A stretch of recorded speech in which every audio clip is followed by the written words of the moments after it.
नमस्कार मित्रांनो, सर्वांचं स्वागत आहे आजच्या एका नवीन व्हिडिओमध्ये।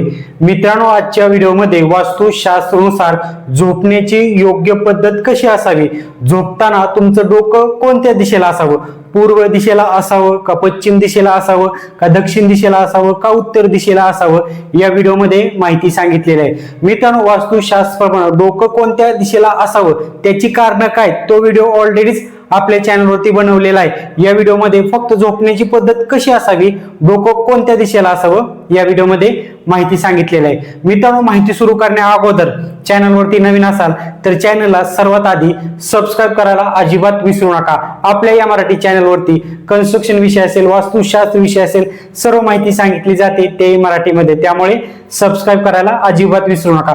मित्रांनो, तुम्हाला सर्व दिशा दाखवतो आणि झोपण्याची जी पद्धत कशी असावी वास्तुशास्त्रानुसार तुम्हाला सांगतो। उदाहरणासाठी समजा तुमच्या समोर एक सर्व दिशा दाखवतो, म्हणजे तुम्हाला व्यवस्थित लक्षात येईल। या बाजूला समजा पूर्व आहे,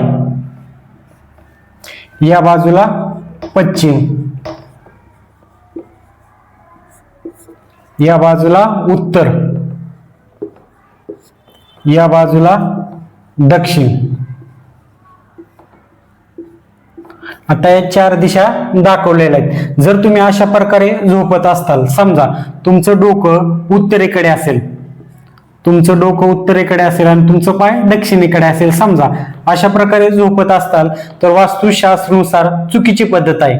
असं तुम्ही कधीही झोपू नका। समजा तुमचं डोकं पूर्वेकडे असेल, म्हणजे अशा प्रकारे, आणि तुमचं पाय जर पश्चिमेकडे असेल, म्हणजे अशा प्रकारे समजा तुम्ही झोपत असताल तर वास्तुशास्त्रानुसार ही बरोबर पद्धत आहे झोपण्याची। समजा तुमचं डोकं पश्चिमेकडे असेल, म्हणजे अशा प्रकारे तुम्ही झोपत असताल